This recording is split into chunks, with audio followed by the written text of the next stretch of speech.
Բարև ձեզ, պարոն Գևորգյան, շնորհակալ ենք, որ եկաք տաղավար, մի քանի թեմաների հետ կապված փոխանցեք ձեր խոսքը եւ այսպես երեք հայտնի դարձավ, որ համատարած պաշտոնանկություններ են, փոխոստիկանապետերի պաշտոնանկություններ էին, այս մարդկանց դեմքերը կարծում լավ եք հիշում, իրենք, այսպես ասենք, նշանավորվել են Սևազգեզ մայրերի եռավորներից քաշ տալով կամ հրաման տալով, որ քաշ տան, Տավուշի հողերի հանձնման ժամանակ ինչ եռանդով էին իրենք այդ հանձնումը ապահովում եւ ցանկացած ակցիաների ժամանակ իրենց ամենադաշան վարքագծով եւ իրենց բերետավորների կողմից իրականացվող այսօր հայտնի դարձավ, որ օգնականի մակարդակի պաշտոնների է նշանակել, ըստ ձեզ սա ինչով է պայմանավորված, խնդրեմ մեզ հարցից սկսենք, այլևս նաեւ գիտեք Թոշակի հարցը, գիտեք նաեւ այս օրերն են մոտենում Գայթյուն, Կիրովաբադում ջարդերի հետևանքով մեր հայրենակիցների երբ որ այսօր հարց է բարձրացնում Ալիևը, որ պետք է իրենք գան Հայաստան, մենք պետք է հենց այդ հարցը բարձրացնենք, բա 600-ից 1000 մոտ 1 միլիոն որտեղ ժառանգները եւս երբ է վերադառնալու Ադրբեջան, խնդրեմ։ Շնորհակալ եմ հրավերի համար։ Հարգելի հայրենակիցներ, սա եւս մեկ անգամ ապացուցում է եւ ցույց է տալիս, որ Նիկոլը սկսում է նոր դիրքավորումներ, ինքը իրապես են, որ ասում է ամսի 8-ից հետո, հունիսի 8-ից հետո պետք է լինի լրիվ ուրիշ Հայաստան, ինքը այդ լրիվ ուրիշ Հայաստանին պատրաստվում է, բայց այդ լրիվ ուրիշ Հայաստանը արդյոք են Հայաստանն, որ ձեզ 18 թվականին դեռ խոստանում էր, անկախ բոլոր մանիպուլյացիաներից, նախկիններ, ներկա, Ռուսաստան, Ամերիկա, աշխարհ, ինքը մի մոռացեք, որ նույն իր հարցազրույցում էլ երբ որ խոսեց ուղիղ իր բարեկամական հարազատական կապի մասին, շատ ընկերական մտերիմ հարաբերության մասին Ռուսաստանի նախագահի հետ, եւ նույն ժամանակ ասելով, որ նույնիսկ ուղիղ ասեց, ինքը ոչ մի վեկտոր, ոչ մի կուրս չի փոխում։ Այդ դեպքում իր հարազատներն ու քաղաքական թիմակիցները, իր գաղափարակիցները ինչի համար են բոլորին անընդհատ պիտակավորում, նրանք ովքեր իրենց կողմից չեն։ Նիկոլը դիրքավորվում է, Նիկոլը հանում է բոլոր սպաներին, բոլոր այն մարդկանց, ում հետ ինքը արդեն ճանապարհը որոշակի անցել եւ ժամանակի ընթացքում բնականաբար այդ մարդիկ կամ հասկանում են, կամ հոգնում են, կամ տեսնում են, որ այս ամեն ինչը իրականում չի բերում Հայաստանի եւ հայ ժողովրդի բարգավաճման ու բարելավմանը, հասկանում են, որ երկիրը իրապես հանձնվում է, հասկանում են, որ մեր երկիրը դառնում է իրապես թուրքական վիլայետ, հասկանում են, որ այս ամեն ինչը կործանարար է եւ միգուցե արդեն սկսում են տարաձայնություններ ունենալ, բարձրաձայնել որոշակի անհամաձայնություններ, որը եւ պատճառ է դառնում իբր որոշակի սպանությունների հետ կապված, այդ սպանությունների հետ կապված բոլոր 3 փոխոստիկանապետներն էին միայն մեղավոր։ Գիտեք, սա ձեզ համար է ազդակ, հարգելի սպաներ, հարգելի ընկերներ, եւ ինձ մարտական ընկերներ, եւ ինձ ուսանողական ընկերներ, եւ ինձ զինակից ընկերներ, եւ ծառայեկից ընկերներ տարբեր ժամանակների։ Հասկացեք, որ ձեզ օգտագործել են, օգտագործում են ու նորից օգտագործելու է Նիկոլը ու իր համար ոչ մի սրբություն չկա, ինքը ոչ ընկեր է հասկանում, ոչ ծառայողական պարտականություն։ Գիտեք, այդ որ 2-ամսյա կամ 6-ամսյա դասընթացներից հետո դուք որ հանձնում եք արդեն նոր մեթոդաբանությամբ սպաների կոչումներ շատերին, կրտսեր սպաներ, ենթասպաներ, հետո սպաներ եւ այլ, գիտեք, ժամանակին կար sense հասկացողություն սպայի խոսք, սպայի պատիվ, սպայի պատիվը ունենալու համար դա ճանապարհ էր, դա կենսագրություն էր, դա կյանք էր, որ ապրում ենք, սպան դա էլիտա էր։ Այսօր մենք տեսնում ենք, որ մեզ մոտ ինչ-որ անհասկանալի, ինչ-որ համազգեստերը հագած, իրենցից ոչինչ չհասկա, իրենց գործն էլ չիմացող, չհասկացող մարդիկ են։ Եվ այդպիսին են ղեկավարները, ուշադիր լսեք ու հիշեք։ Ղեկավարները նրանք, ովքեր ղեկավարել են։ Դուք երբ որ տարիներ շարունակ սովորում եք ակադեմիայում, սովորում եք բարձրագույն սպայական ակադեմիայում, սովորում եք ոստիկանության ակադեմիայում, դրանից հետո շարունակում եք սովորել, անցնելով պրակտիկա, քրտնաջան ճանապարհներ անցնելով, այս մարդիկ այդ ամենը չգիտեն, ոնց որ եւ չգիտեն ներկայիս ձեր ղեկավարները, ոչ մանի արժեքը չգիտեն։ Իրենք գիտեն իրենց քաղաքական գիծը, որտեղ թելադրվում է իրենց ինչ պետք է անեն, դա է։ Հիմա շարունակում եք ծառայել, շարունակելու եք մնաք մինչև հունիսի 7-ը իրենց կողքին, շարունակելու եք հունիսի 7-ից 8-ից հետո շարունակել պահել իրենց իշխանությունը, այսինքն հանձնել այս ամբողջը ամբողջովին տալով մեր ագրեսոր թշնամուն, այն թշնամուն ի դեպ, ով հոխորտում է էլի Հայաստանի մասին, Հայաստանի սահմանների մասին, այն թշնամին, ով խոսում է ոնց որ քիչ առաջ հարցերը հնչեց եւ Սումգայիթի եւ Բաքվի ջարդերի, նրանք ովքեր ոչ մի ժամանակ, ոչ մի վայրկյան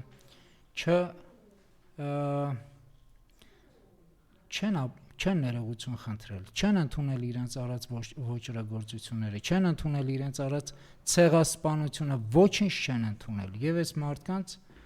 հետ մեզ քարոզում են միասնական խաղաղ ապրել։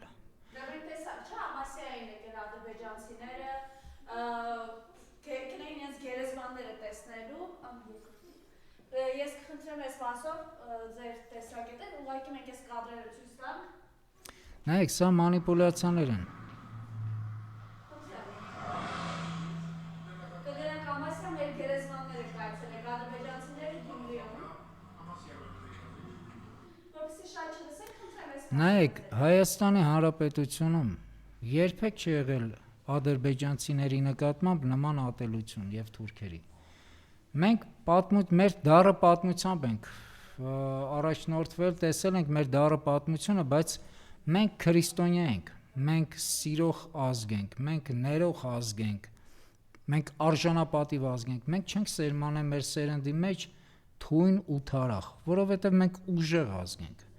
Սերը ուժ է ծնում։ Եթե չես կարողանում սիրել, դու ուժ չունես։ Իսկ դրա համար, բայց արժանի հակահարված ենք տվել։ Երբ որ մեզ ուզեցել են ոչնչացնել, մենք նորից ոտքի ենք կանգնել, որը եւ եղավ 88, 89, 90 թվականների մեր զարթոնքը։ Եվ մենք ազատագրեցինք, մենք հաղթեցինք, մենք արժանի հակահարված տալով ազատագրեցինք, հաղթեցինք։ Եվ մենք դրանից հետո տոնում ենք մեր օրերը եւ հասկանում, որ մենք ուժեղ ենք, մենք կարող ենք։ Բայց մենք ոչ մի չարություն եւ թույն ու թարախ չենք սերմանում։ Իսկ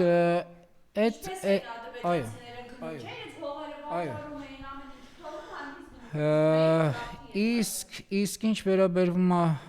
նրանք տարիներ, տասնյակ տարիներ, հարյուրամյակներ շարունակ ինչպես եւ քոչվոր Օսմանյան ցեղը եկավ եւ մեր արևմտյան, որ ասում ենք Հայաստան, մեր ամբողջ մեր մեծ հայրենիքից սկսեցին կամաց գրավել, որովհետև իրենք Օսմանյան քոչվոր ցեղեր էին։ Ու այդ նույն Օսմանյան քոչվոր ցեղերի կիսա Պարսկաստանի, կիսա այս խառնուրդները, նույնպես Ադրբեջանում, իրենք էլ նույն կերպ, նույն ոչ մի բանով մեկը մյուսից համարյա թե չեն տարբերում։ Դրա համար եւ եղբայրական, բարեկամական են, եղբայրներ են իրենք։ Հասկանում եք, նրանք էլ շարունակում էին թունավորել իրենց ազգը, նույնիսկ մեր Արցախյան ազատամարտից հետո շնչում ինչ-որ պատմություններով, ինչ-որ ցեղասպանության, ինչ-որ գործողությունները, որը երբևէ մենք չենք կարել, որտեղ մեր տեսակի մեջ չէր դա։ Հիմա իրենք դպրոցից դպրոցի երեխուց սերմանում էին թույն ու թարախ։ Մենք չէ։ Դրա համար ադրբեջանցիները կարողանում են ստեղ գալ պատտվել, իհարկե մենք չենք մերվում այդ գաղափարի հետ, որ իրենք պետք է ինչ-որ վերադառնան, դիրքավորվեն, որովհետև նրանց մեջ չկա ոչ սեր, ոչ կա հարգանք, ոչ ման, իրենք շարունակելու են նորից իրենց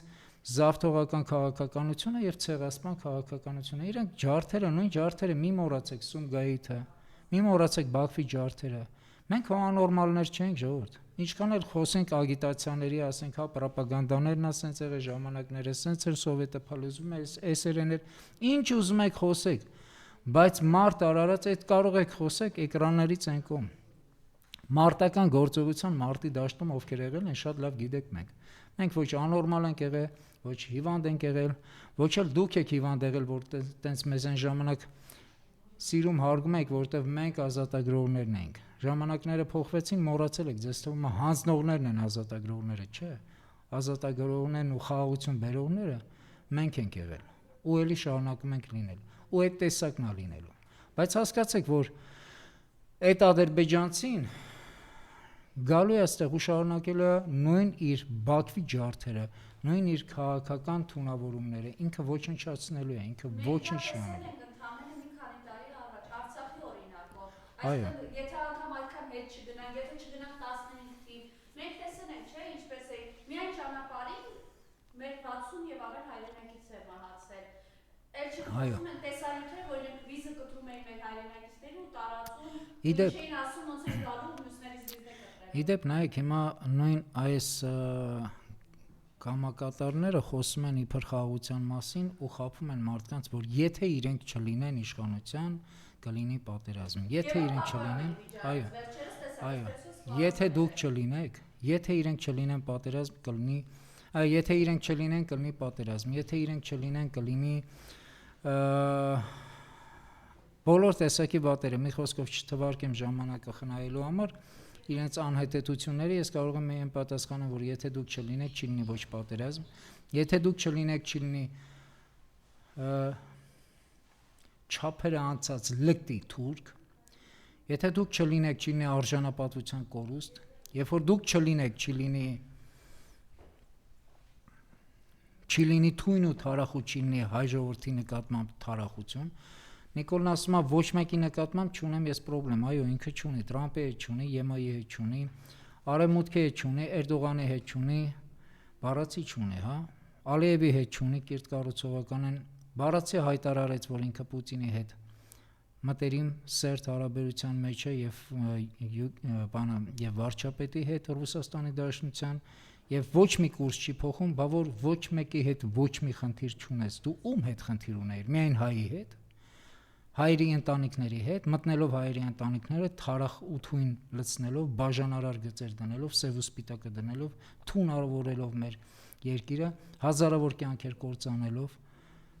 ամեն ինչ բաժանելով, ամեն ինչ ոչնչացնելով ու շարունակելով ոչնչացնել, դու խնդիր ունեիր հայի հետ, Նիկոլ։ Ժողովուրդ ջան, այդ նույն Նիկոլը երբ որ խոսում է խաղաղությունից, հասկացեք, որ ոչ մի խաղաղություն չի կարող լինի, երբ որ Տրամպը նույն ժամանակ խոսում է ագրեսիվ ռետորաբանությամբ եւ ռազմական էսկալացիայի մասին Իրանի հետ կապված։ Նույն ԵՄ-ն այսօր ամբողջովին ներգրաված է ռազմական գործողությունների մեջ եւ պատերազմի մեջ է։ Ռուսաստանը ինքը ռազմական իրավիճակում պատերազմի մեջ է։ Մերձավոր արևելքը բոլորը լարված եւ ռազմական գործողությունների մեջ են։ Ադրբեջանը այնտեղ է զինվում եւ Թուրքիան սպասում յուրաքանչյուր էսկալացիայի նույն Ամերիկայի կողմից։ Բոլոր նրանք, ովքեր խոսում են այսօր խաղաղությունից, դա Տրամպն է, դա Էրդողանն է, դա Ալիևն է, դա Նիկոլն է, ովքեր ընդհանրապես ոչ մի խաղաղության հետ կապ չունեն, դա այսպես խաղացնում են ձեզ։ Պրոստը այսպես այն մանիպուլատիվ ձևերով ձեզ խաղացնում են իբր խաղաղություն։ Սրանք պատերազմ բերող են, սրանք ոչնչացնող են, սրանք կործանող են, սրանք ոչ մեկ խաղաղություն բերող չի։ Հավատացեք, եթե Նիկոլը կլինի, Նիկոլը մի բան է պատրաստվում անի։ Ամբողջովին զինաթափի մեր բարոյականությունը, ամբողջովին զինաթափի մեզ որպես քրիստոնյա հոգևոր զարթոնքով, հոգևոր մեր առաքելությամբ, ամբողջովին մեզ զինաթափի որպես հայ մեր իրական այս աշխարհում մեր միսիան կատարող հայ, ով ենք մենք ընդհանրապես հայ, ով է ինչ է Իրանից ներկայացնում, ամբողջովին վերափոխի մեզ ու մեր սահմաններն ու տարածքները, մեր հողերն ու մեր սրբազան վայրերը, մեր ընտանիքները, մեր ամեն ինչը ոտի տակ տա հոխորտացող թշնաման։ Սա է Նիկոլի ծրագիրը։ Բայց կան այդ տեսակետ, որ ինքը իրականում այս փուլում եւ նաեւ իր կպահականները իրենց վերջին հայտարարություններով հենց մեզ չընտրեք sense կլինենց, իրապես իրենց վախերն է փորձում թաքցնել, մանավանդ այս տարի արդեն ընտրական տարի է, այս ամենով պայմանավորված նաեւ վախի արտացոլումն է, այսպես որ ինքը այս թոշակները բացացրեց, իմանալով, որ մասնավորապես թոշակառուների կողմից գեներացված այնպես ատելություն կա իրենց կապված։ Դե նայեք, իրենք Իմիջիայլոց հարցումները նաեւ ցույց են տալիս, որ թոշակառուները չեն մոռացել ինչեր ինքը ասում իրենց հասցեին, որ դուք անգրագետներ եք իմանա 10,000-ով ծախսեք, եւ սա ըստ էության նախընտրական, ինչպես ասենք, կաշառք է դարձնում։ նայեք, մարդկանց հիշողությունը կարճ չի։ Կարող է քաղաքական հիշողություն չունեն տենց շատ լավ, որտեվ նորից եմ ասում, մարդիկ հոգնում են, մարդիկ ապրել են, ասում, այո, բոլորն են ապրել ուզում ու գեղեցիկ ապրել, լավ են ուզում ապրեն։ Բայց դրա հետ միասին մարդիկ հիշում են, երբ որ դու իրեն խոսք ես տալիս, ինքը այդ խոսքը լսելով, քո միտքը լսելով, տեսնելով, պատկերացնելով իր ապագան, ոնց ես դու փորձում կառուցես, տենց գալիս է քեզ ընտրելու։ Բնականաբար ինքը դրանից հետո հիշում ասում է, բայց այն ինչ որ ես պատկերացնում էի, նա չեղավ։ Նույնիսկ մոտ չեղավ, էս ի՞նչ է։ Ես 3 միլիոն վարչապետերից մեկն էի, բայց բազմից քերթվող հարկատու։ Այո, եւ դրա համար ինքը հասկանում է, որ սա էլի խաբեություն է։ Իսկ հիմա որպեսի այդ ինչ որ չափով այդ մարդկանց, որտեղ միջև այդ դե վիրավորական է, ինչ է նույնիսկ խոսում ես, կարող է երկրի ղեկավարը ասի ինչ անելու թոշակառուն 10000 դրամը։ Խնդիրը ոչ 10000-ն է, ոչ 50000-ն է, ոչ 100-ն է, ոչ 1000-ն է։ Հասկանում եք,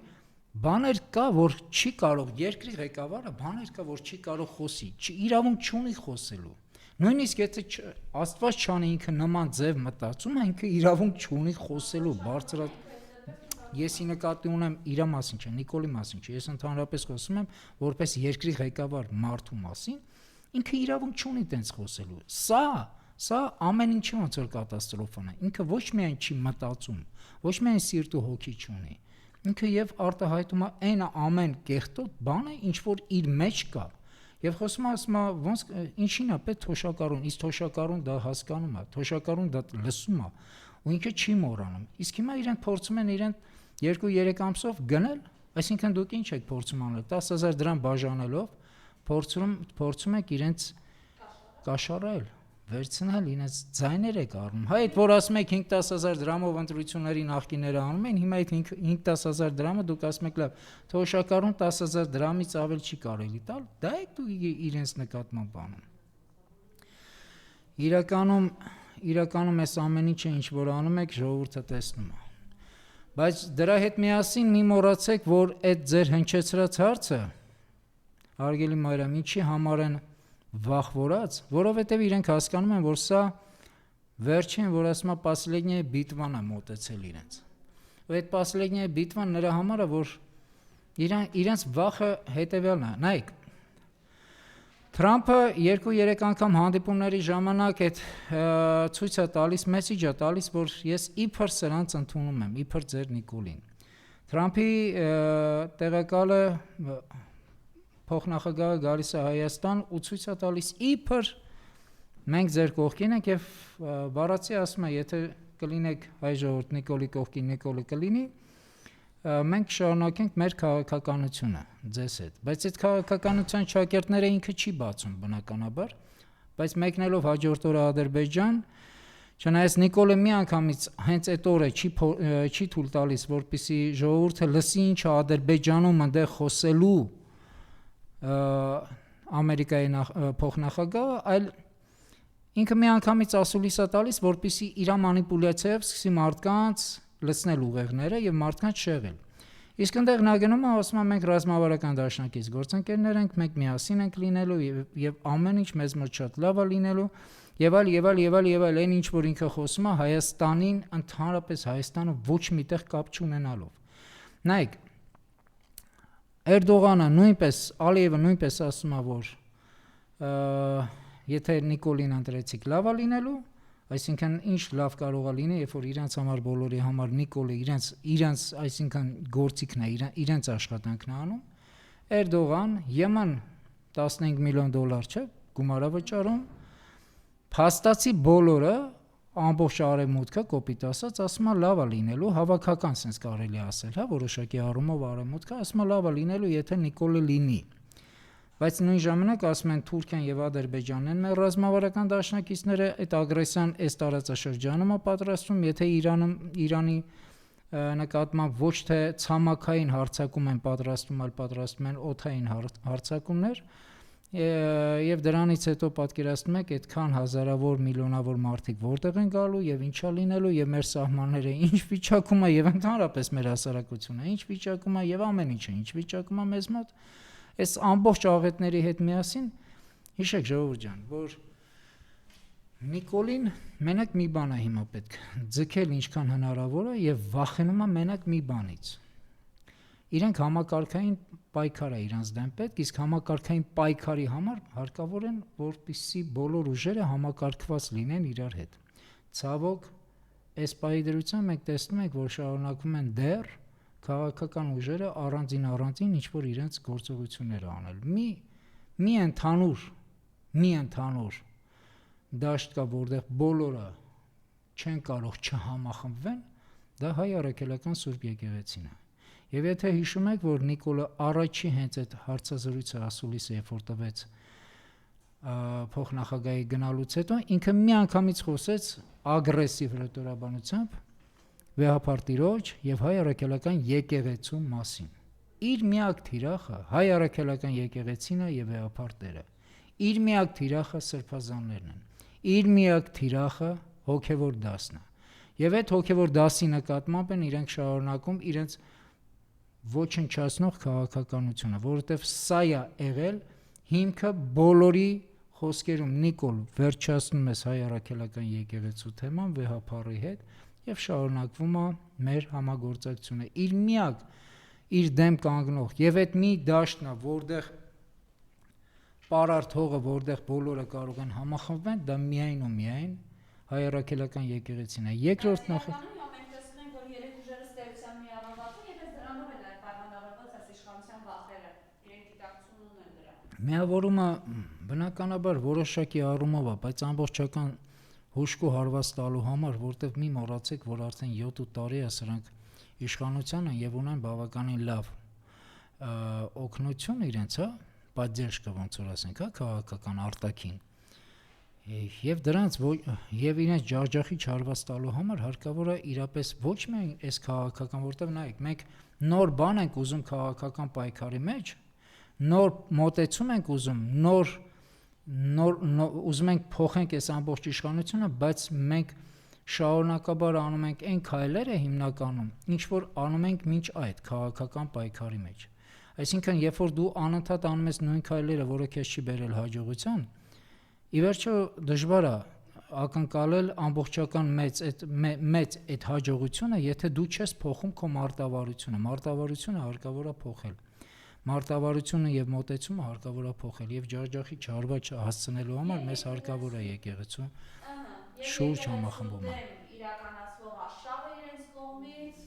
խնդրեմ ես մասով ձեր տեսակետը վերջերս է ԿՊԱ-ական պատգամավորը գնացել էր եւ ըստ էության Սամոսավանքում նախ սպառնացել էր, որովհետեւ այդպես հասարակում է նաեւ հոգեվորականի քահանայի փաստաբանը, հետո գնացել էր հաշիվներ բարձրել։ Խնդրեմ։ Նայեք, իրենք խոսում են սիրուց, չէ, անընդհատ սեր են, չէ, սրտիկներ են ցույց տալի եւ Նիկոլը եւ Նիկոլի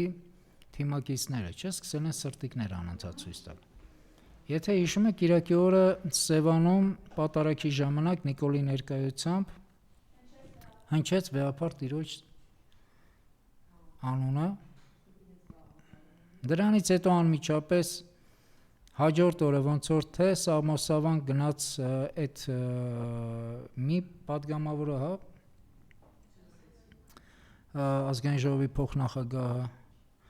եւ այլ նրանք են հասկանում եք, տեսեք, նրանք տեսնում են, որ հայ առաքելական եկեղեցուն իրենց հարվածները նախքին, որը իրենք փորձում էին անել, չտվեցին դեռ այդ իրենց համար այդ ռեզուլտատը չտվեցին։ Եվ նրանք են փոխում ռազմավարությունը։ Իբր իրենք բարի են, իբր իրենք սիրով են, իբր իրապես իրենք փորձում են մաքրել, այդ ոնց որ իրենք ասում են, չէ, իրենց ծրագիրը ինչ ծրագիր էր իրենցը, այդ հայ առաքելական եկեղեցու անունը որ տալիս են իբր բարեփոխման բարենորոգման ծրագիրը։ Եվ այդ բարենորոգման անվան տակ սկսում են իբր հետնահանջ տալ, բայց իրականում հետնահանջ չի։ Սա փոխում են իրենց մարտավարությունը։ Հիմա նույնը հարկավոր է որ փոխենք մենք մեր մարտավարությունը։ Մեր միակ ամուր հավաքական տեղը դա մեր հայ առաքելական եկեղեցու շուրջ իրապես հավաքվել եւ իրապես կանգնել մեր հոգեվոր հայրերի կողքին։ Սա եղել է 451 թվականին, սա եղել է Սարդարապատի ժամանակ, սա եղել է բոլոր մարտերի ժամանակ, հոգեվոր դասն ու ռազմական ուժը։ Դրա հետ միասին ամբողջ հայ ժողովուրդը։ Ժողովրդին առաջնորդել է պետք, իսկ առաջնորդել է պետք դեպի լույսը։ լույսը ոչ մի քաղաքական ուժ ցավոք չի կարող բերի, որովհետև նույն համակարգի մեջ տեղափոխություններ է լինելու եւ ոչ մեկ ոչինչ չի կարողանալու փոխի, եթե համակարգային չփոխի։ Համակարգը մեր հիմքը հայ առաքելական եկեղեցին է։ Ստեղ է մեր ուժը, տղերք։ Ես խոսում եմ որպես եւ ռազմական գործիչ, եւ քաղաքական գործիչ, եւ հավատավոր մարդ։ Շնորհակալություն։ Ես նույնպես շնորհակալ եմ։